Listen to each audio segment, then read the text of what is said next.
de graças por essa noite, Jesus. Obrigado, Jesus, por essa live. Obrigado por esse momento que o Senhor nos concede, que temos a oportunidade de estarmos te adorando. Obrigado pelo teu Espírito Santo, Pai. Obrigado pelo teu sangue que foi derramado naquela cruz. Obrigado, Jesus, porque através do teu sangue o Senhor nos tornou filhos. E hoje nós estamos aqui adorando ao nosso Pai, ao nosso Abba, ao nosso Paizinho. Pai, em nome de Jesus, eu oro agora para que o Senhor possa entrar em cada lar agora, em cada casa, Jesus. Em cada pessoa que estiver assistindo essa live, Jesus, que o Senhor possa, em nome de Jesus, derramar da tua presença, Pai, do teu poder, Jesus, restaurador, Jesus. Que seja uma noite de transformação, Jesus. Que seja uma noite de milagres. Que seja uma noite de poder. Pai, nós não estamos presentes fisicamente, Pai, mas o teu Espírito Santo, ele se encontra nesse lugar. Ele também se encontra em cada casa, em cada lar que o Senhor estiver agora alcançando por meio dessa live, Jesus. Então que o Senhor possa abençoar a vida dos teus filhos, Jesus. Pai, em nome de Jesus, ó Pai, que o Senhor possa, em nome de Jesus, impactar, Jesus. Que cada vida, Jesus, que vai ouvir essa palavra seja tremendamente impactado, Jesus. Que seja o teu Espírito Santo, que não sejamos nós, que não seja o homem. Cala a boca do homem, Jesus, para que o teu Espírito fale, Jesus. Que não sejamos nós, mas que seja você, trazendo uma palavra revelada direto do trono da graça, Pai. Continua falando, porque o Senhor já falou através dos louvores, através de teus filhos que ministraram aqui, Jesus, diretamente do trono da graça de Deus. Continua falando conosco, Jesus, porque nós necessitamos, Pai, em nome de Jesus. Boa noite. Aleluia. Louvado seja o nome de Jesus. Abra sua Bíblia no livro de Josué, no capítulo 1. Josué, capítulo 1, versículo 1.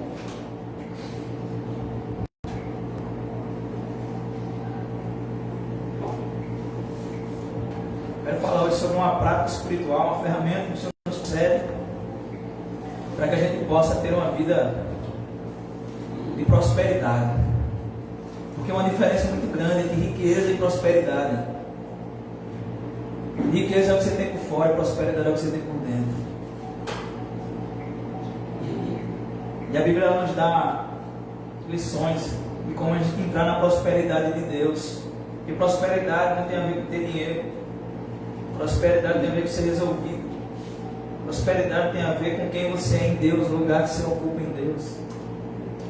Salomão diz que sabedoria vale mais do que ouro e prata. Então, se você tem sabedoria, você tem muito mais do que gente que tem dinheiro. Então, a gente vai receber uma palavra revelada direto do trono de Deus para a nossa vida. Porque é uma diferença muito grande entre palavra pregada e palavra vivida. É uma diferença muito grande entre fé teórica e uma fé prática. Então, toda vez que você ouve um pregador, toda vez que você ouve uma ministração e você não recebe uma verdade prática, você só tem uma fé teórica. E a fé teórica, muitas vezes, Josué capítulo 1, versículo 1. Se você tiver uma fé teórica, a fé teórica não é uma fé que opera milagres. A Bíblia diz que tudo é possível ao que crê. Então, para crer você precisa ouvir, porque quando você ouve a palavra você recebe fé. Só que essa fé, ela precisa se transformar numa atitude que rompe, numa atitude que gera um milagre, numa atitude que faz com que você se aposse daquilo que a verdade de Deus, ela fala para mim. Só que essa verdade, ela precisa ser revelada, porque muitas pessoas dizem, a fé vem pelo ouvir. Tem pessoas que pregam até isso, mas você pergunta como é que isso acontece. Como é que se dá esse processo? Como é que a fé é gerada dentro de nós? A gente sabe como a fé vem, mas como é que a fé ela manifesta? Hebreus 11 diz que pela fé Noé, pela fé Moisés, pela fé fulano, pela fé, ou seja, pela manifestação da sua fé. Se tem uma coisa que eu vou morrer pregando a minha vida toda é sobre fé, porque a Bíblia diz que o único meio de você receber de Deus algo é pela fé. A fé agrada a Deus. A Bíblia diz que a fé vence o mundo, só que a gente precisa ter a fé do tipo de Deus, porque Jesus, quando ele seca aquela figueira, ele diz, tendes fé em Deus, ou seja, tem o mesmo tipo de fé que Deus tem, porque Deus ele é o autor e consumador da nossa fé, e ele nos dotou de fé, só que o trabalho de edificar a fé é nosso. O trabalho de edificar a fé, Judas diz que é nosso, porque a fé é uma batalha, o crer é uma batalha. Judas diz que a gente está numa batalha espiritual, porque existem forças opostas que querem roubar a nossa fé. O inferno, ele se levanta para pelejar contra nós, para roubar a nossa fé. Porque se você tiver fé, e uma fé edificada, a Bíblia diz que você tem uma fé inabalável. Então, por mais que se levante circunstâncias, por mais que o vento seja contrário, por mais que as ondas deem contra o seu barco, a Bíblia diz que ele permanece intacto. Aleluia. Porque a fé, ela opera milagres. Em Josué capítulo 1, versículo 1 diz assim: sucedeu depois da morte de Moisés, servo do Senhor, que este falou a Josué, filho de Nun, servidor de Moisés, dizendo. Primeiro eu vou fazer um parênteses aqui. A Bíblia diz que Moisés, ele morreu. E Moisés era a pessoa pelo qual Deus usou para libertar o povo. Só que quando Deus ele liberta, na realidade Deus ele dá um destino. A gente ministrou quarta-feira aqui que quando Deus fala, Deus ele dá um destino. Só que para chegar no destino existe um processo. Só que Deus quando fala, ele não te conta o processo, ele te conta o destino. Porque se muitas vezes Deus lhe revelar o processo que você vai ter que passar para chegar no seu destino, talvez você não queira entrar no plano de Deus para a sua vida. Por quê? Porque o processo de Deus às vezes é doloroso e muitas vezes leva tempo. Então se Deus chegou para José, ele não disse que José ia ser vendido, ele disse que José ia ser escravo, ele disse que José ia ser caluniado, ele disse: José, você vai governar. Porque muitas vezes a gente é atraído pela promessa, mas toda promessa ela passa pelo processo. Então, duas coisas que me chamam a atenção nesse texto. A primeira é: Josué era alguém que era servo. E a segunda é: Josué era alguém que era filho. Amém? Josué era filho, ele tinha pai. E ele também era servo. O versículo 2 diz que Moisés, meu servo, é morto. Dispõe-te agora, passa este Jordão, tu e todo esse povo, a terra que eu dou aos filhos de Israel. A graça já estava aqui já. A terra que eu vos dou aos filhos. A graça já veio primeiro, a lei veio depois. Muitas pessoas dizem que a lei veio primeiro, depois a graça. Não, a lei veio primeiro, porque a vontade de Deus era se relacionar conosco. Isso é graça. A gente não merece, mas a Bíblia diz que Deus desejou estar conosco. A Bíblia diz que Ele desejou tabercular conosco. Só que o povo preferiu Moisés, deu mão do próprio Deus. Então a gente tem sempre que ter uma figura representativa que representa Deus para nós, onde a vontade de Deus é rasgar o véu para que você entre no Santo dos Santos e você adore em espírito e verdade, na beleza da sua santidade. Então, o versículo 3 diz que todo lugar que pisar a planta do teu pé, eu tenho dado, como eu prometi a Moisés. Ou seja, a primeira coisa que ele disse: Josué, você tem um chamado. Josué, tem uma missão para você. A segunda coisa ele disse: Josué, não só tem um chamado, como também tem uma promessa. É por meio de você, Josué, que você vai dar continuidade àquilo que Moisés iniciou. Porque tudo que Deus faz precisa alcançar uma geração apóstola. Tudo que Deus faz é pensando na próxima geração. Então Deus está começando coisas hoje que talvez a gente não vai ver acontecer na nossa geração. Mas a gente tem que deixar algo para que nossos filhos ele dê continuidade àquilo que Deus está fazendo. Ele é Deus de Abraão, Deus de Isaac, Deus de Jacó. Então Deus ele é um Deus de próxima geração, porque tudo que Deus faz é pensando na eternidade. Então existe algo que a gente precisa passar para a próxima geração. Por isso que a Bíblia diz que, por isso que é uma paternidade. O que é paternidade? O Evangelho é um pai que trabalha junto com o filho na construção de uma família. E essa família ele começa iniciando com filhos, porque todo aquele que recebe Jesus, ele também se torna filho. Só que ele se torna um filho hoje para que ele possa ser um pai amanhã. Mas só vai ser um bom pai quem um dia for um bom filho. Então a Bíblia diz que ele deu uma promessa aqui. Ele disse: todo lugar que pisar a ponta do pé de vocês é seu. Tem muitas coisas que o Senhor conquistou para nós naquela cruz, que já é nosso por herança. A palavra de Deus nos dá a garantia de que é nosso. Só que não basta saber o que está escrito. Eu preciso. Tem muitas pessoas que dizem assim: eu tenho uma promessa de Deus. Só que a nossa vida não pode ser baseada nas promessas. A nossa vida tem que ser baseada na realidade de Deus. Então, a fé, ela traz a existência. Aquilo que já é verdade para Deus, ela precisa se tornar verdade para mim. Porque existem muitas pessoas que até leem na palavra. A Bíblia está dizendo aqui em Isaías 53 que eu sou sarado. Mas muitas das vezes, o médico, o laudo, a ciência, a medicina, diz que não tem cura. Então, uma coisa é eu ter informação do que a palavra de Deus diz e concordar com ela. Outra coisa é quando essa verdade passa a ser a minha verdade. O justo viverá da fé. Ou seja, a vida do justo é baseada na fé. E a fé vem de um lugar inefável, vem de um lugar infalível, que é a palavra de Deus. Por isso que a Bíblia diz que a fé, ela vence o mundo. Então ele está dizendo aqui que ele liberou uma promessa. Ele tem um chamado, ele tem uma promessa, ele é filho, ele tem um destino. Versículo 4 diz que desde o deserto e o Líbano, até o grande rio, o rio Eufrates, toda a terra do Eteu, até o mar grande, para o poente do sol será o vosso limite. Para chegar em Canaã, é necessário vencer um deserto. Porque o deserto fala de um lugar onde Deus ele se revela. Mas o deserto também fala de um lugar onde Deus ele te mostra para ti mesmo. Porque uma coisa é você conhecer Jesus, outra coisa é ele conhecer você. Lá em Colossenses tem um versículo que diz assim: e ser achado nele.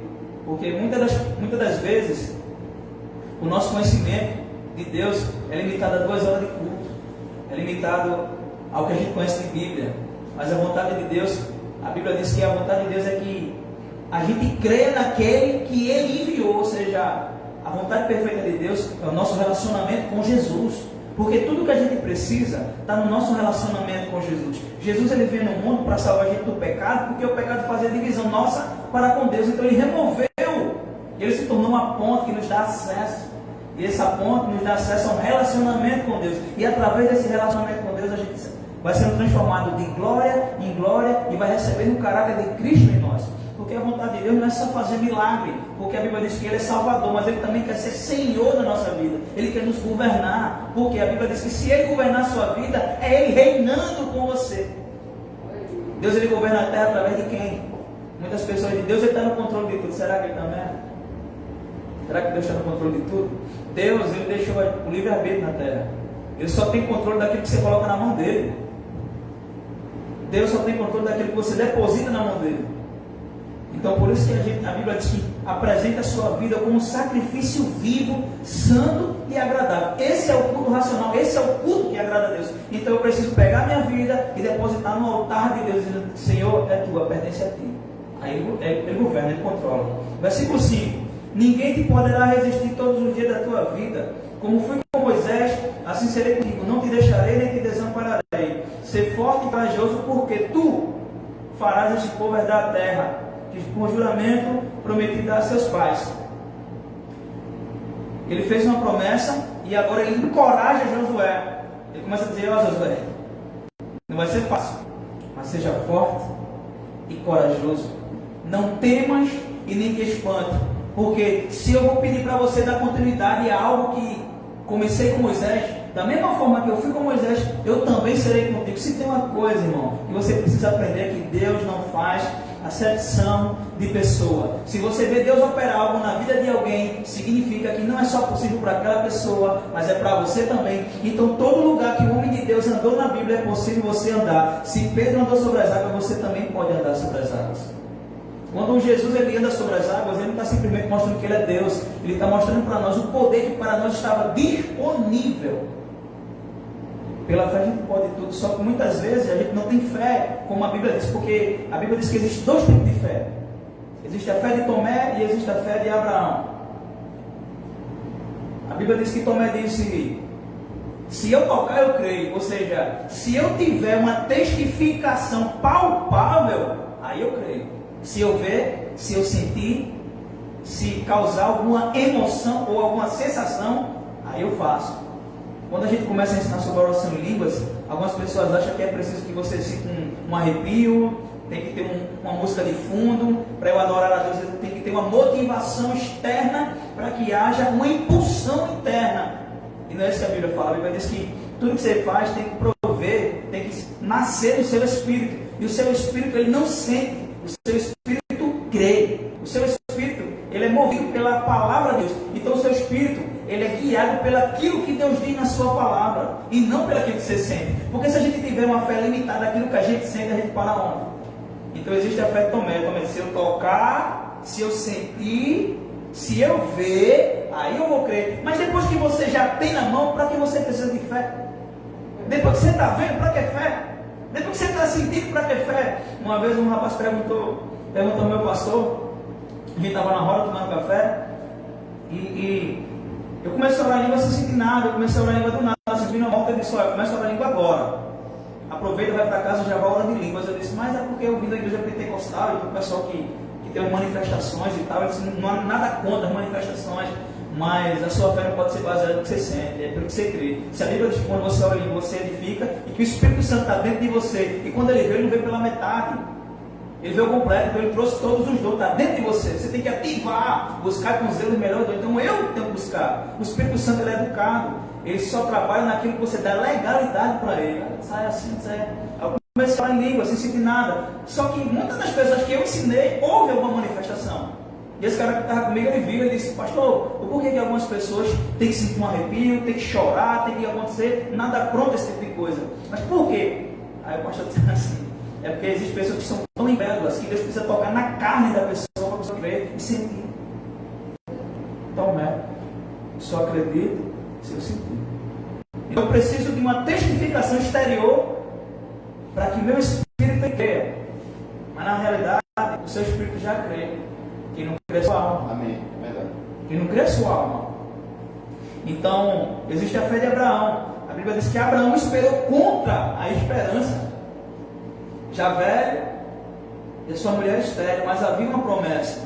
Então, quando Deus fala, tem muita gente que tem até um jargão, né? Quando Deus fala, Deus se responsabiliza. Não, Deus não se responsabiliza. Quando Deus fala, já é.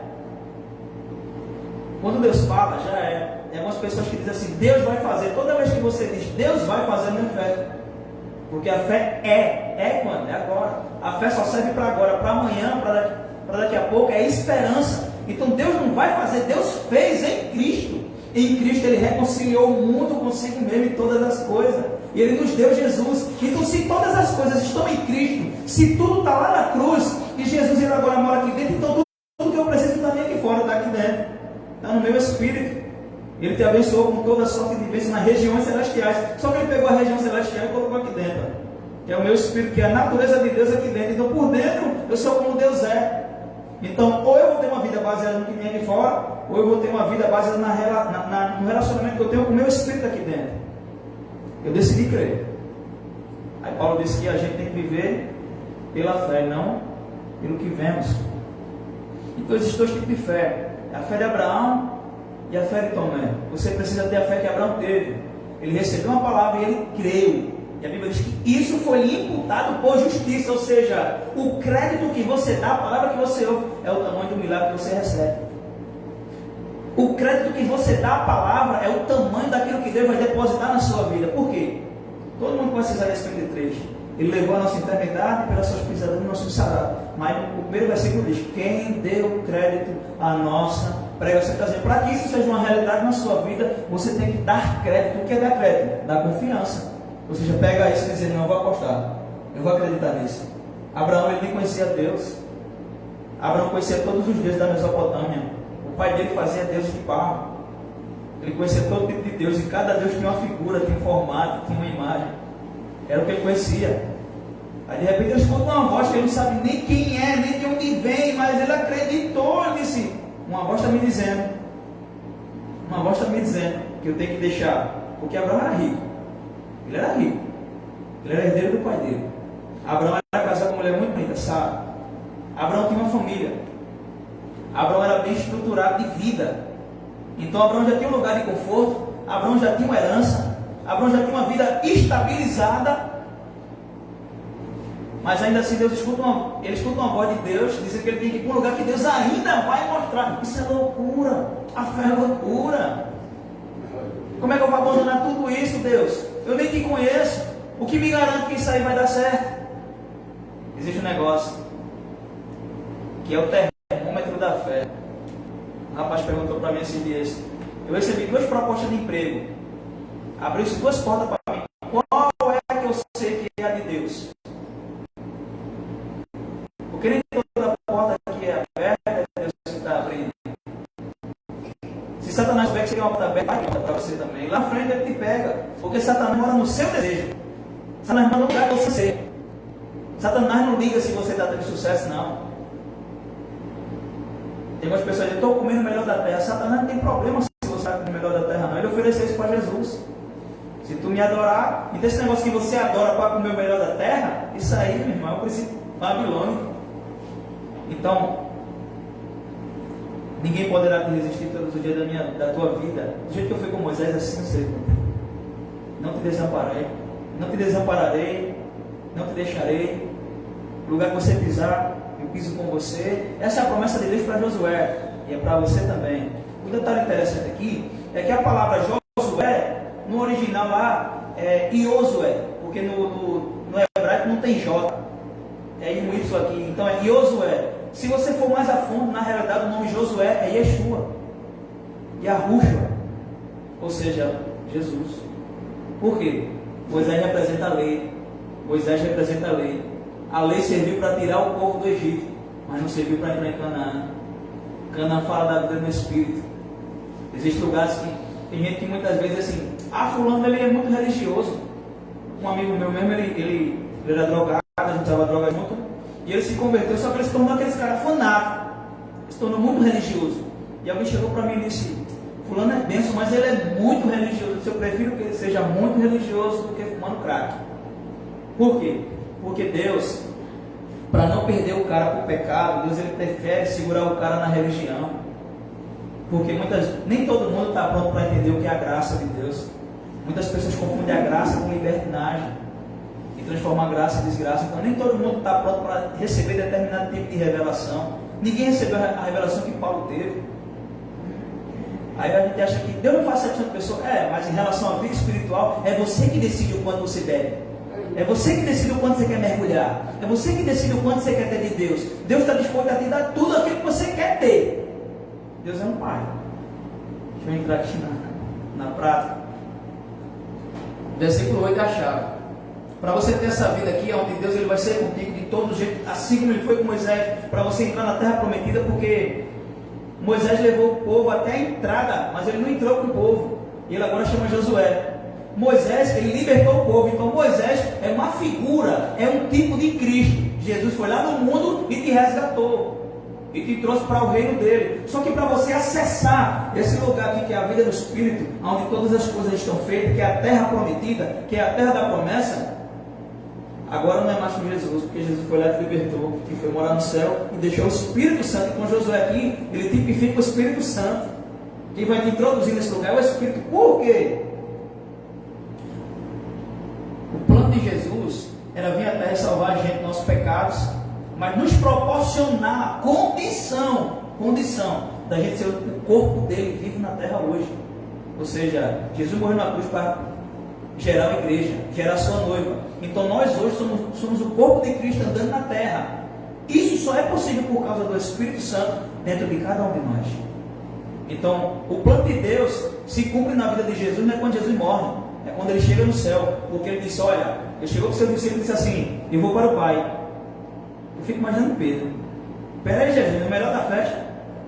Agora que a gente entendeu o Evangelho, agora que a gente está aqui há 3 anos com o Senhor caminhando, o Senhor está dizendo que vai embora.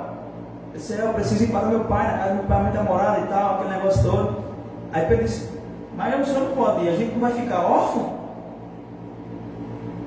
O Senhor vai embora, vai deixar a gente como é que a gente vai dar continuidade a esse negócio? Aí Jesus disse, se eu não for, o outro não virá. E tem uma palavra-chave que ele disse, é melhor para vós que eu vá. Peraí, Jesus, é melhor para nós o Senhor ir embora? É sim, porque vai vir o Consolador. A palavra outro Consolador ali é o igual a, e o Espírito Santo ele é o Paracleto. O Paracleto, a palavra Paracleto é a mesma palavra usada quando Deus ele pegou Adão, colocou no jardim do Éden, e Deus ele deu uma missão a Adão. Só que toda a missão que Deus dá, Deus nunca dá uma missão para você fazer só. Deus ele não é individualista. Deus ele é um Deus de comunhão. Deus ele é um Deus de partilhar. O pão é nosso e o Pai também. O pão não é seu, o pão é nosso. Então nada que Deus te dá para em você, tem que alcançar outras pessoas. Então ele pegou Adão e colocou no jardim do Éden, estava uma maravilha. Ele disse, Adão, vou fazer para você uma ajudadora. A palavra ajudadora ali é Paracleto. Você não entendeu? A pessoa que Deus colocou na vida de Adão para auxiliar ele falhou. Aí ele disse, então colocar alguém que aí falei. Paracleto, o Espírito Santo de Deus. Aleluia. Ele vai te ajudar. Por quê? Aí Jesus disse, ele vai te guiar toda verdade. Então o Espírito Santo ele trabalha junto com a palavra de Deus, amém? Ele trabalha revelando a palavra de Deus no meu espírito. Vamos lá, versículo de número 9, versículo 8. Não cesse de falar, não cesse de falar deste livro da lei. Antes medita nele de noite, para que tenhas cuidado de fazer segundo tudo quanto nele está escrito. Então farás, aqui a palavrinha, prosperar o teu caminho e serás bem sucedido. Somente até aqui. O Senhor está dizendo a Josué que ele tem um plano, ele tem uma promessa, ele vai ter cuidado, ele vai ter zelo, ele vai ter provisão, vai ter tudo que ele precisa. Mas para que isso aconteça, Josué precisa fazer um algo. Falar do livro da lei e meditar. Segundo o princípio da graça. Meditação na palavra. Por que a meditação na palavra? Algumas pessoas acham que meditar na palavra é ler a Bíblia. Eu fiz parte de uma casa de recuperação. Toda vez para você comer lá, você tem que dizer o versículo da Bíblia. Café da manhã tem que dizer o versículo, almoço tem que dizer o versículo, à noite você tem que dizer outro versículo. E não pode ser o mesmo, tem que ser outro para incentivar você a ler a Bíblia. Então eu aprendi 3 versículos por dia, durante 30 dias, dá um monte. Aí a gente começava a ter competitividade para ver quem sabia mais. Chegou um tempo que eu não dizia um versículo, eu dizia o capítulo inteiro. O Senhor é meu pastor, nada me faltará. Deitar me faz em ver despacho. A outra aprendeu o Salmo 91, o outro já aprendia, pegava um salmo pequeno e dizia todinho para mostrar que está lendo, que está aprendendo, que está caminhando. Porque a gente tudo drogado, numa casa de recuperação, querendo mudar de vida. Aí a gente vai meter o pau. Eu li a Bíblia a primeira vez em 3 meses. Não tem nada para fazer, comer, dormir, ler, comer, dormir, ler, comer, dormir, ler. Parecia um jornal. Eu li. Depois do tempo eu decorei muitas coisas na Bíblia. Só que isso não significa que essa verdade que está escrita é uma verdade revelada. Toda vez que você olhar para a Bíblia e tiver a palavra assim, palavra, tem 2 traduções para a palavra: Logos e Rema. Logos é a palavra escrita, é aquilo que está escrito.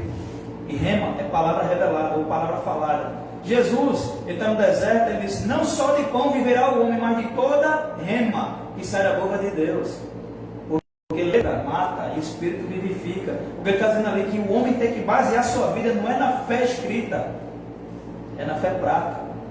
É na fé falada, naquilo que Deus falou. A minha vida precisa ser baseada nisso. Porque Paulo, eu costumo dizer isso, Paulo ele matava crente baseado no papel e tinta. Ele lia isso aqui, ele sai, isso é uma seita, vou matar todo mundo. Então tem muitas pessoas que estão matando gente por causa disso aqui, ó. Porque só tem até a letra, não tem o Espírito. No dia que a lei desceu, morreu 3.000. No dia que o Espírito desceu, 3.000 pessoas nasceram de novo. Porque o ministério da lei acabou. Agora está no ministério do Espírito, da vida. Então Paulo disse, o Senhor disse aqui na palavra dele que eu preciso falar. Primeira coisa, eu queria que você abrisse a sua Bíblia no Salmo 103. Você está na sua casa aí, quiser marcar, quiser. Essa live eu creio que ela vai ficar salva. Porque o Senhor precisa fundamentar algumas coisas no nosso espírito, para a gente sair da meninice, de uma fé rasa, e entrar em coisas mais profundas em Deus. Estamos vivendo dias difíceis. Para romper o que a gente está vivendo como igreja, a gente precisa chegar num lugar de maturidade, onde as circunstâncias não nos abalam mais. Porque tem sido muito fácil para Satanás tirar uma pessoa dentro da igreja, porque as pessoas não têm uma fé madura. É só colocar alguém para perseguir um outro lá dentro, é só colocar alguém em cima do corpo para falar bobagem. O camarada, isso é suficiente para ele sair da igreja, porque ele não tem maturidade, ele não tem raízes. Costumo dar o exemplo do filho pródigo. O filho pródigo não tinha asa, mas não tinha raízes. O outro tinha até raiz, mas não tinha asa. Então está precisando haver essa fusão em nós, que é ousadia junto com maturidade, porque senão só ousadia sem maturidade está na meninice. Salmo 103. Bendizei a minha alma ao Senhor, e tudo que há em mim bendiga o seu santo nome. Bendizei a minha alma ao Senhor, e não te esqueça de nenhum só dos seus benefícios. Davi aqui, é um salmo de Davi. Davi aqui nem está orando, e Davi nem está pregando. Ele está ministrando para quem aqui então? Se ele não está falando com Deus. Bendizei, ó, minha alma ao Senhor. Ele está pegando a alma dele e dizendo: alma, bendiga ao Senhor, e tudo que há em mim, bendiga o seu santo nome. Bendizei minha alma, Senhor, e que a minha alma não esqueça de nenhum dos seus benefícios, ou seja, de tudo aquilo que ele fez. Ele foi perdoado, lá no 32, ele diz: bem-aventurado o homem cujo os pecados perdoa, ele apaga, ele cria um coração puro e tal. Então, Davi aqui está no momento de adoração com Deus, só que ele está ministrando a alma dele. Porque no meu espírito eu creio, mas a minha alma não. Então, o que é meditação na palavra? É isso aqui, ó. Meditação na palavra é ministrar a si mesmo, é pregar para você mesmo, é convencer a sua alma das verdades de Deus. Eu costumo dizer, na verdade, quem diz é David Robson diz que meditação na palavra é quando o Espírito Santo de Deus, ele entra no relacionamento com o seu espírito e ele consegue arrancar a verdade de Deus revelada e implantar no seu espírito, de forma que foi gerada em você agora a sabedoria de Deus. Então, eu preciso andar na sabedoria de Deus. A sabedoria de Deus está escondida nas entrelinhas da Bíblia, da palavra, é a palavra revelada. Por que Jesus disse? Porque eu só falar por parábola. Ele disse para que ouvindo não ouça, vendo não veja. Por quê? Porque a verdade de Deus, ela precisa ser revelada. E o que é revelada? É quando Deus ele mostra a boa, perfeita e agradável vontade dele no meu espírito. Porque Ezequiel disse que ele comeu o rolo, ali na Bíblia, ali a palavra. Ele comeu a palavra e desceu para o ventre. Por que ele comeu e em vez de ir para o ventre, ela não foi para a cabeça? Porque a palavra você não entende na mente, você entende com o Espírito. Abra sua Bíblia agora em Romanos, capítulo 10, versículo 9. Finalizar já. Amém. Romanos 10, versículo 9. Diz assim, ó. Meu outro. Porque se diz, a palavra está perto de ti, na tua boca, a palavra, e no teu coração, isto é, a palavra da fé que pregamos. Se com a tua boca confessares Jesus como Senhor, e em teu coração creres que Deus ressuscitou dentre os mortos, serás salvo. Porque com o coração se crê para a justiça, e com a boca se confessa a respeito da salvação. É a mesma coisa que ele disse a Josué. Nunca para de falar do livro dessa lei e medita. Por quê? O tamanho da sua fé é o quanto você conhece. Você não pode crer além do que você não conhece. Porque a palavra é o conhecimento da vontade de Deus. Então, eu não estou anulando aqui, se você decorar a Bíblia toda, isso vai te ajudar e te auxiliar em meditar na palavra. Eu tenho uma facilidade muito grande de gravar versículos. Se eu escutar uma pregação, eu consigo gravar o que o cara falou daqui a um tempo. Se me perguntar, eu digo. Eu tenho essa facilidade de gravar esse tipo de coisa. Número de celular, endereço, fisionomia. Então eu tenho uma memória fotográfica. Só que isso não significa, porque eu sei onde está escrito, que eu vivo isso. Então, quando eu entendi o que é meditar na palavra, é mais ou menos assim, vou ensinar na prática, que tem que ser uma verdade prática. Você vai no médico, chega lá, o médico diz que você tem diabetes. A sua alma, automaticamente, ela crê. Porque a fé vem pelo ouvir. E a incredulidade vem por onde? Do mesmo jeito. Eva foi enganada pelo ouvido, pelo que ela ouviu. Por isso que eu não ouço todo tipo de pregação na internet. Eu não conheço a vida do cara. Não sei o que ele está pregando é verdade. Eu sei que ele fez um curso lá, teologia, lá está pregando um monte de coisa que se não serviu para a vida dele, não serve também para a minha. Então, muitas das vezes é muito perigoso ser pastoreado pela internet. Então, tem muita gente sendo pastoreada por gente na internet. Isso é muito perigoso. Não estou dizendo que você não deva assistir, só que você tem que ter um filtro para tudo aquilo que você ouve. Porque é muito perigoso. Porque Satanás, ele conhece as nossas fragilidades. Por exemplo, tem doido para tudo. Para toda a verdade de Deus, há alguém para distorcer aquela verdade. Então, se você é uma pessoa que está começando a entrar na vida do Espírito, vamos supor, vamos dizer que há no seu coração um desejo de começar a ofertar na obra do Senhor, de começar a semear, de começar a ser um dizimista. Há um desejo no seu coração disso. Só que a sua alma ela é incrédula, a incredulidade está na alma e está na carne. A sua carne ela não quer. O que é que ele faz? Ele bota alguém para chegar para você e dizer, não precisa não, pô. Não precisa ofertar não, precisa dizimar não, a gente está na graça, na lei, isso aí foi abolido e tal, acabou. Acaba a crer. Então tem acontecido muito isso. Quando a gente ministra essa oração em língua na vida das pessoas, os caras falam, tá, vamos descer todinho, eu nunca escutei isso. Sabe por quê? Porque é a ferramenta mais poderosa que existe. Porque ela está em primeiro lugar. Você acha que quando a pessoa que foi fundamentar aquilo ali, você não vou poder esse primeiro? Não, existe uma revelação daquilo ali. Porque a oração em língua, se você vê, Pentecostes deu início a Atos dos Apóstolos. Atos Apóstolos começa no capítulo 2. Capítulo 2 ainda está contando da primeira carta que ele escreveu. No capítulo 2 é que se inicia o Atos Apóstolos. Isso como? Falando da descida do Espírito Santo. E todas as pessoas que foram cheias da língua, a Bíblia diz que testificava que as pessoas estavam cheias do Espírito falaram em língua. Aí uma pessoa perguntou a mim: só é cheia do Espírito quem fala em língua? Eu disse: não. O que a gente sabe se uma pessoa é cheia do Espírito não é o quanto de dom ela tem, é o quanto de fruto. A gente conhece se o Espírito Santo está dentro da pessoa, se ela produz fruto do Espírito. Mas para facilitar na produção dos frutos do Espírito, você vai ter que ter um relacionamento com o Espírito Santo. E as práticas espirituais auxiliam nisso. Então, oração em língua é uma forma de eu me relacionar com Deus na linguagem que Ele me dá, para edificar minha fé, para eu entrar nesse lugar de relacionamento com o Espírito Santo, que é um lugar de frutificação. Então, a Bíblia está dizendo que a gente precisa meditar na palavra. O que é meditar na palavra? O médico falou que você é diabético, só que a verdade de Deus diz que você é sarado e curado em Cristo. Uma coisa é você saber que está lá escrito, outra coisa é eu crer nisso. A Bíblia diz que eu tenho que crer com o coração. Então uma coisa é a minha mente concordar com o que está escrito e eu creio com o meu coração. Tem pessoa que até sabe disso, até prega sobre isso, mas isso não é a realidade, porque não foi revelado no Espírito ainda. Então eu preciso fazer o quê? O que Davi fez: pegar minha alma, colocar aqui, minha alma, veja só, a palavra de Deus diz, o médico disse uma coisa, você está crendo, mas o meu espírito, ele está pronto, e ele crê no que Deus falou. Então Deus diz na palavra dele que eu sou curado, que eu sou sarado, que eu sou mais do que vencedor, que essa enfermidade não é para a morte, é para que a glória de Deus seja manifestada. E você começa a pregar para a sua alma, chega a você crer. Aí Paulo diz: criei, por isso falei, porque a boca fala do que o coração está cheio. Então a fé que está aqui dentro tem que vir aqui para fora, porque senão a fé é morta. Isso é ministrar a si mesmo.